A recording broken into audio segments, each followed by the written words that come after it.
نبی کے دین پہ مٹنے کی بات کرتے ہو،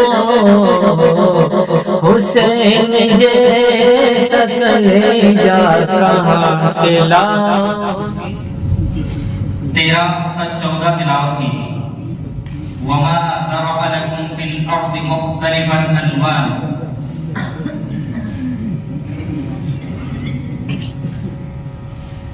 أعوذ بالله من الشيطان الرجيم، بسم الله الرحمن الرحيم، وما لكم في الأرض مختلفا ألوانه إن في ذلك لآية لقوم يذكرون. وهو الذي سخر البحر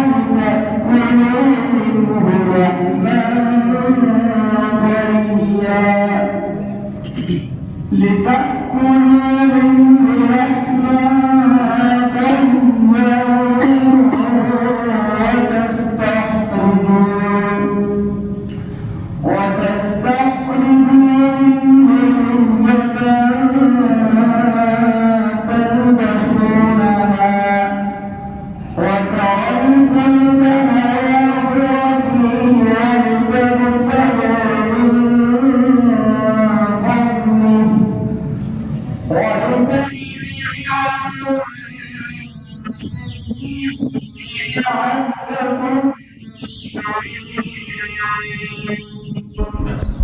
ترجمہ کیجیے۔ شروع کرتا ہوں میں اللہ کے نام سے جو بڑا مہربان نہایت رحم کرنے والا ہے، اور اسی طرح ساری رنگ برنگ چیزیں جو اس نے تمہارے لیے زمین میں پیدا رکھی ہیں اسی کے حکم سرکار میں لگی ہوئی ہے۔ یقیناً ان سب باتوں میں بڑی نشانی ہے ان لوگوں کے لیے جو نصیحت حاصل کریں، اور وہی ہے جس نے سمندر کو کام میں لگا دیا جس سے تم تازہ ترین گوشت کھاتے ہو، اور اسی سے وہ زراعت نکالتے ہو جسے تم پہنتے ہو، اور جب اس میں کشتیوں میں بیٹھتے ہیں یہ پانی کو چیختی ہوئی چلتی ہے تاکہ تم اللہ تعالیٰ کا فضل تلاش کرو اور تاکہ تم شکر ادا کرو۔ ترجمہ مستقاط از تفسیر آسان ترجمہ قرآن مفتی تقی عثمانی صاحب دعوت کرتا ہے مولانا۔ مواخرہ، اس کی لغوی تحقیق بتائیں۔ مواخرہ ای جواریہ، واحد معذرت بمعنی پانی کو چیر دینے والی۔ وَتَرَى الْفُلْكَ مَوَاخِرَ، اس میں مواخرہ منصوب کیوں؟ آیت کریمہ میں مواخرہ حال ہونے کی وجہ سے منصوب ہے۔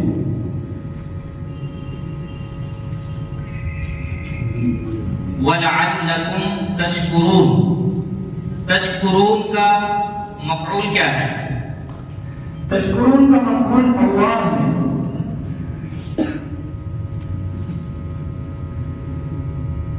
مچھلی کے گوشت کا تذکرہ قرآن پاک میں ہوا، تو آج کی جدید سائنس کی روشنی میں اس کے فوائد واضح کیجیے۔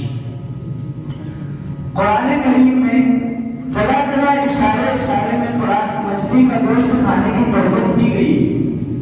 اس سلسلے میں سائنسی تحقیق یہ ہے کہ مچھلی کا گوشت نرم ہوتا ہے اور دوسرے جانوروں کا گوشت سخت ہوتا ہے جو ہضم کرنے میں مشکل ہوتا ہے، اور مچھلی کا گوشت نرم ہوتا ہے جس کو ہضم کرنا آسان ہوتا ہے۔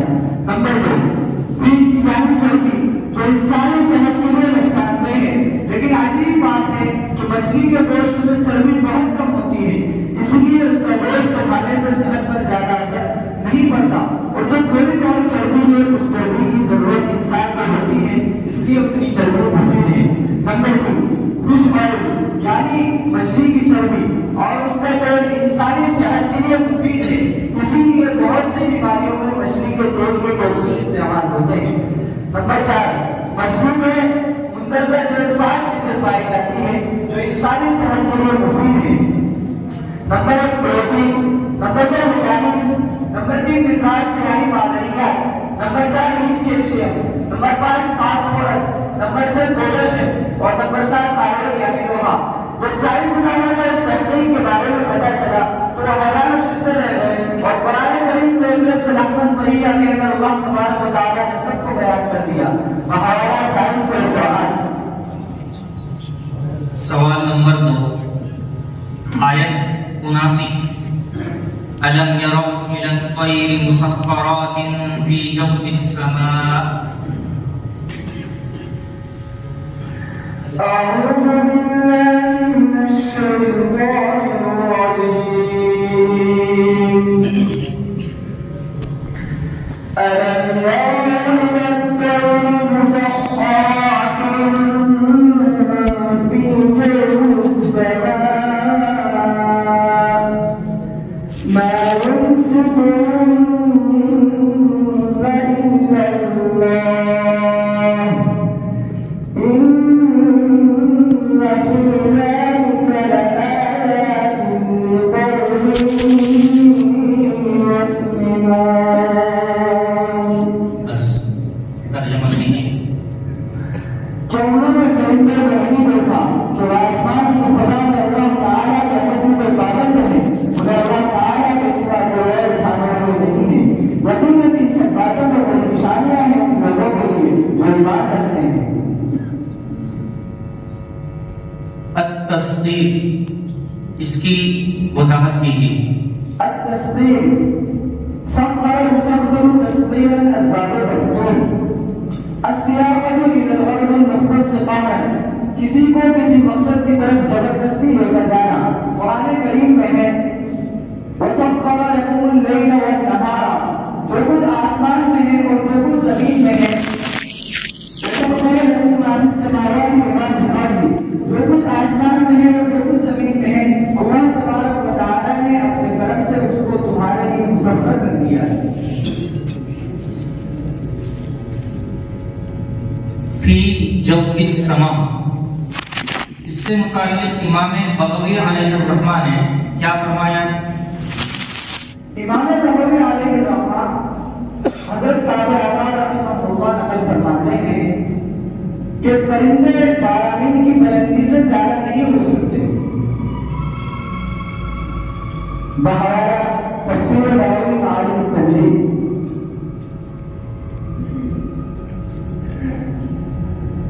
پرندوں کے آسمان میں مسخر ہونے سے کیا بتلانا مقصود ہے؟ پرندوں کے آسمان میں مسخر ہونے سے نعمت خداوندی اور توحید کا بیان مقصود ہے کہ پرندے محض مشیت الہی اور قدرت خداوندی سے ہی آسمان کی فضا میں اڑتے ہیں۔ زمین کی کشش یعنی گریویٹی انہیں اپنی طرف نہیں کھینچتی۔ یہیں سے اللہ تبارک و تعالیٰ نے فضائے سواری یعنی ہوائی جہاز کی ایجاد کو انسان کے دماغ میں ڈالا۔ پرندوں کی باڈی اور پر دیکھ کر انسان پلیٹ کی باڈی اور مشین بنانے کے دائرے کو قابل ہوا۔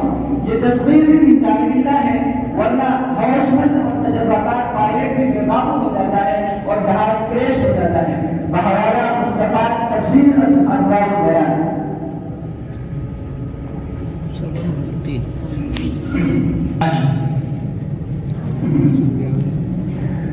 أعوذ بالله من الشيطان الرجيم من كفر بالله من بعد إيمانه إلا من أكره قلبه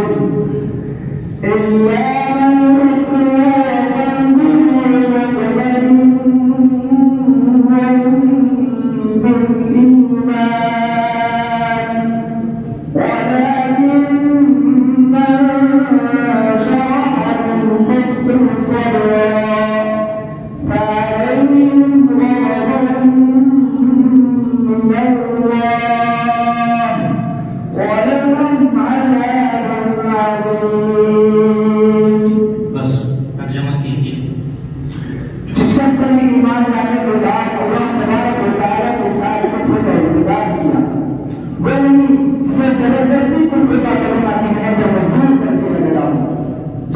پہلے ایمان پر مطمئن ہو، بلکہ وہ شخص جس نے اپنا سینہ کفر کے لیے کھول دیا ہو، پھر اسے لوگوں پر اللہ تعالیٰ کی طرف سے غضب نازل ہوگا اور ان کے لیے زبردست عذاب تیار ہے۔ کفر، ابا، انکر اور جہادہ، ان چاروں کے مابین فرق واضح کیجیے۔ علامہ عبدالرحمن گیلانی رحمۃ اللہ علیہ اپنی کتاب مترادفات القرآن میں ان الفاظ کے فروق کو بیان کرتے ہوئے فرماتے ہیں، کفرا حق بات پر پردہ ڈالتے ہوئے اس کا انکار کرنا، ابا کسی چیز کو قبول کرنے سے انکار کرنا، انکرا کسی چیز کو نہ پہچاننے کی وجہ سے انکار کرنا، جہادا ایسی بات کا انکار کرنا جس کا دل کو یقین ہو، بحوالہ مترادفات القرآن۔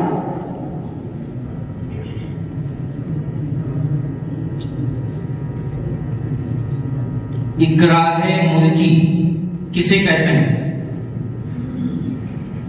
اکراہ ملجی یعنی ایسا اکراہ جس میں مکرہ مسبوق الاختیار ہو جائے، یعنی اگر مکری کے کہنے پر عمل نہ کرے تو اس کو قتل کر دیا جائے گا یا اس کا کوئی عضو کاٹ دیا جائے گا، بشرطے کہ مکری کو ایسا کرنے پر مکمل قدرت حاصل ہو، تو اس صورت میں قطعی اختیار کرنے کی اجازت ہے، یعنی زبان سے کلمہ کفر کہہ دے اور دل سے ایمان پر قائم ہے تو ایسے شخص پر کوئی گناہ نہیں ہوگا اور اس کی بیوی اس پر حرام بھی نہیں ہوگی، بحوالہ ہدایت القرآن۔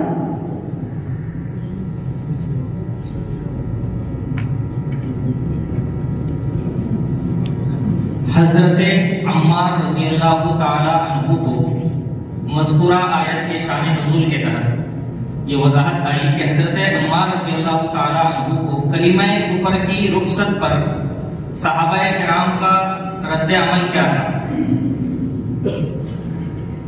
حضرت عمار رضی اللہ تعالی عنہ کو جب کلمہ کفر کہنے پر رخصت ملی تو صحابہ کرام رضوان اللہ علیہم اجمعین حضرت بلال کا مسئلہ حضور صلی اللہ علیہ وسلم کے پاس لے کر آئے اور کہنے لگے کہ حضور بلال کا کیا مسئلہ ہے، وہ بھی تو اغیاروں پہ ظلم و ستم کا تختہ مشق بنے ہوئے ہیں، اور جب ایمان سے کرنے کو کہا جاتا ہے تو آہت کہتے ہیں۔ حضور اکرم صلی اللہ علیہ وسلم نے فرمایا کہ عمار نے رخصت پر عمل کیا اور بلال نے عزیمت پر عمل کیا، یعنی حق پر صبر کیا، اور ساری اول سے بہتر ہے۔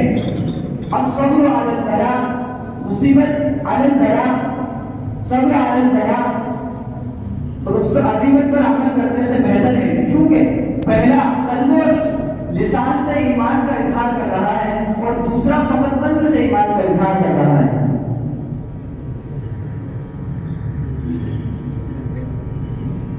کیا تاریخ اسلام میں واقعہ حضرت عمار رضی اللہ عنہ کی طرح اور کوئی واقعہ پیش آیا ہے؟ جی ہاں، مسلمہ کردار صاحب امامہ مطلعی گروبر کے جاسوس پر مسلمانوں کو گرفتار کر کے لے آئے۔ مسلمہ نے ایک سے سوال کیا کہ تم رسول اللہ صلی اللہ علیہ وسلم کو مانتے ہو؟ انہوں نے کہا ہاں۔ پھر پوچھا کہ تم مجھے رسول مانتے ہو؟ انہوں نے کہا ہاں، تو بھی اسی طرح ہے، تو انہیں چھوڑ دیا گیا۔ پھر دوسرے مسلمان سے پوچھا گیا کہ تم رسول اللہ صلی اللہ علیہ وسلم کو مانتے ہو؟ انہوں نے کہا جی ہاں۔ پھر پوچھا کہ میرے بارے میں کیا خیال ہے؟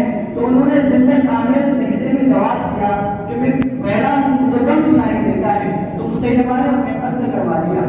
دوسرے مسلمان حضور اکرم صلی اللہ علیہ وسلم کے پاس تشریف لائے اور معذرت سنایا تو آپ صلی اللہ علیہ وسلم نے فرمایا اما صاحبک فوضع علی ایمانہ واما انت فاخذت بالرخصۃ۔ کن کن حضرات نے اس کو بیان کیا ہے، اس واقعے کو؟